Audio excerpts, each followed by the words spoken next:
আসসালামু আলাইকুম। আশা করি সকলেই ভালো আছেন। অনুবাদ আর্তুগুল চ্যানেলের আরো একটি গুরুত্বপূর্ণ আপডেট ভিডিওতে আপনাকে স্বাগতম। কুরুলুস ওসমান ১৮৬ তম ভলিউম কিন্তু একটা আগুন ঝরা পর্ব ছিল। যদিও রেটিং বিপর্যয় ঘটেছে বিভিন্ন কারণে, তবে পর্বটি খুবই আকর্ষণীয় ছিল। অনেকগুলো বড় চরিত্রের বিদায় আমরা দেখেছি। আমরা আমাদের আগের বেশ কয়েকটা ভিডিওতে কিন্তু এই আপডেটগুলো দিয়ে আসছিলাম যে বড় বড় ৫ থেকে ৬ টা চরিত্র বিদায় হবে। সেটাই কিন্তু হয়েছে। সর্বোচ্চ সঠিক তথ্যটা আমরা আপনাদের দেওয়ার চেষ্টা করি সব সময়। যাই হোক, আজকে যে গুরুত্বপূর্ণ সঠিক তথ্যটা নিয়ে এসেছি সেটা হলো কুরুলুস ওসমান সিরিজে বেশ কিছু নতুন চরিত্র যুক্ত হয়েছে, যারা ঐতিহাসিক চরিত্র হিসেবে অভিনয় করবে। অর্থাৎ কোনো কাল্পনিক চরিত্র নয়, বরং ইতিহাসের পাতায় থাকা ঐতিহাসিক চরিত্র, যেটা শুনলেই কুরুলুস ওসমান প্রেমীদের মনে আনন্দ কাজ করে। কুরুলুস ওসমান সিজন 3 এর পর থেকে আমরা বলে আসছিলাম কেন ঐতিহাসিক আল্প আনা হচ্ছে না সিরিজে। অনেক ঐতিহাসিক চরিত্রকে বাদ দেওয়া হয়েছে কিন্তু আনা হয়নি। তো অবশেষে পরিচালক ঐতিহাসিক চরিত্র সিরিজে যুক্ত করলেন, যা প্রশংসার দাবি রাখে। বেশ কিছু প্রায় ৫ থেকে ৬টা গুরুত্বপূর্ণ চরিত্র এবং ঐতিহাসিক চরিত্র যুক্ত হয়েছে, যেখানে নতুন কোনো মহিলা চরিত্র যুক্ত হয়নি। তো আজকের ভিডিওতে নতুন কোন কোন ঐতিহাসিক চরিত্র যুক্ত করা হলো সেটা জানাবো, এবং ঐতিহাসিক চরিত্র সিরিজে যুক্ত হলে কতটা জমজমাট হবে সিরিজ সেটা আলোচনা করার চেষ্টা করব। সুতরাং ভিডিওটি শেষ পর্যন্ত দেখতে থাকুন, এবং আমাদের চ্যানেলে নতুন হয়ে থাকলে অবশ্যই চ্যানেলটি সাবস্ক্রাইব করে রাখুন। প্রথমেই যেই ঐতিহাসিক চরিত্রের বিষয়ে আলোচনা করব তিনি হলেন হাসান আল্প। হাসান আল্প ওসমানীয় সাম্রাজ্যের ইতিহাসে একজন নির্ভীক যোদ্ধা ছিলেন। ওসমান গাজীকে অসংখ্য যুদ্ধে তিনি সাহায্য করেছিলেন বলে ইতিহাসে রয়েছে। সেই সাথে ওরহান গাজীকেও তিনি সাহায্য করেছিলেন এমন তথ্যই ইতিহাসে পাওয়া যায়। হাসান আল্প ওসমানীয় সাম্রাজ্যের একজন ঐতিহাসিক চরিত্র। যদিও এই সাম্রাজ্য গঠনে অনেক অজানা চরিত্র ছিল, তবে হাসান আল্প একটা পরিচিত নাম বা যোদ্ধা। ওসমানীয় সাম্রাজ্য গঠনে এই হাসান আল্পের অবদান অনেকটাই বেশি ছিল। অবশেষে সেই হাসান আল্পকে সিরিজে আনা হচ্ছে। স্ক্রিনে দেখানো এই অভিনেতা তিনি হাসান আল্প চরিত্রে অভিনয় করবেন। তিনি কুরুলুস ওসমান সিরিজে যুক্ত হয়েছেন। এই অভিনেতা এর আগেও আল্প আরসালান সিরিজে দুর্দান্ত অভিনয় করেছিলেন। আমাদের হাতে আসা তথ্য অনুযায়ী তিনি হাসান আল্প চরিত্রে কুরুলুস ওসমান সিরিজে অভিনয় করবেন।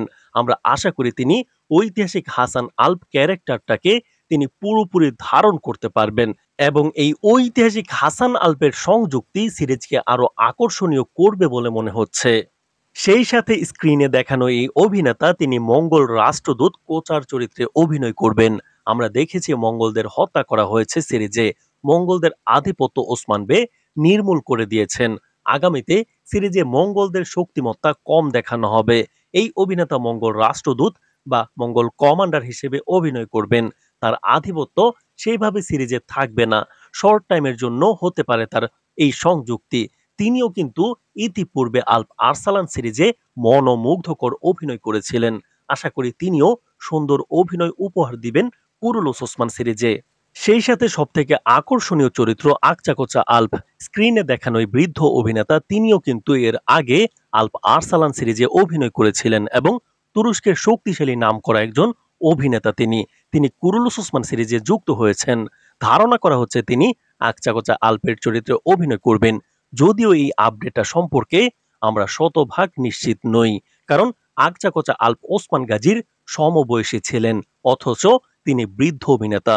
অনেকেই তাকে আকচাকোচা আল্প চরিত্রে অভিনয় করবেন বলে ব্যাখ্যা দিয়েছেন। তবে আমাদের মতে মনে হচ্ছে তিনি অন্য কোনো চরিত্রে অভিনয় করতে পারেন। যদি ঐতিহাসিক আকচাকোচা আল্পের চরিত্রে অভিনয় করানো হয় তাকে, সেটাও আমাদের জন্য আনন্দের বিষয় হবে। সেই সাথে স্ক্রিনে দেখানো এই অভিনেতা তিনি অনেকগুলো আধুনিক সিরিজে অভিনয় করেছেন। তিনি খুবই দক্ষ অভিনেতা। আপডেট মতে তিনি বাইজেন্টাইন কমান্ডার ক্লাডিউস চরিত্রে অভিনয় করবেন।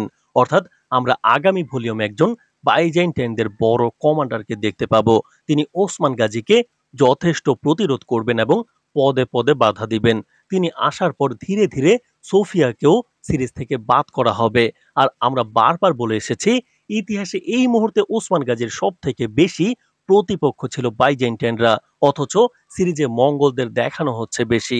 তবে এই শক্তিশালী বাইজেন্টাইন কমান্ডারের আগমনের পর চিত্র পরিবর্তন হবে বলে আশা করি, কারণ ইতিহাসে এই কমান্ডারের নাম পাওয়া যায়। সুতরাং তিনিও একজন ঐতিহাসিক চরিত্র। তাছাড়া স্ক্রিনে দেখানো এই অভিনেতা কোনো একটি তুর্কমেন ভীম হিসেবে সিরিজে অভিনয় করবেন। তিনি কোনো ঐতিহাসিক চরিত্র হবেন কিনা সেই সম্পর্কে আমাদের হাতে আপডেট নেই। মনে হচ্ছে সাধারণ কোনো তুর্কি ভীম হিসেবেই তাকে সিরিজে দেখা যাবে। সে সাথে আরো একজন ঐতিহাসিক চরিত্রের জন্ম দেখানো হবে সিরিজে, অর্থাৎ ওরহান গাজী এবং হলুফিরা হাতুনের প্রথম সন্তান সোলাইমান পাশার জন্ম হবে সিরিজে। এই বাচ্চাটিকেই আমরা ওসমান বের নাতি হিসেবে সিরিজে দেখতে পাবো। তো পরিচালক কুরুলুস ওসমান সিরিজে ঐতিহাসিক সব চরিত্র যুক্ত করে সিরিজকে ইতিহাসের দিকেই নিয়ে যাচ্ছেন বলে মনে হচ্ছে। এই শক্তিশালী ৪ জন অভিনেতার সংযুক্তি সিরিজকে আরো জমজমাট করবে বলে আশা রাখি। তো এই ছিল নতুন চরিত্র সিরিজে যুক্ত হওয়ার আপডেট, যাদেরকে আমরা কুরুলুস ওসমান সিরিজে শীঘ্রই এন্ট্রি নিতে দেখতে পাবো। তবে সিরিজ বর্তমানে বন্ধ থাকবে। কতদিন বন্ধ থাকবে এই বিষয়ে অনুবাদ আর্তুগোল 2 চ্যানেলে ভিডিও দেওয়া আছে, সেটা দেখে নিতে পারেন। আজ এই পর্যন্তই, ধন্যবাদ।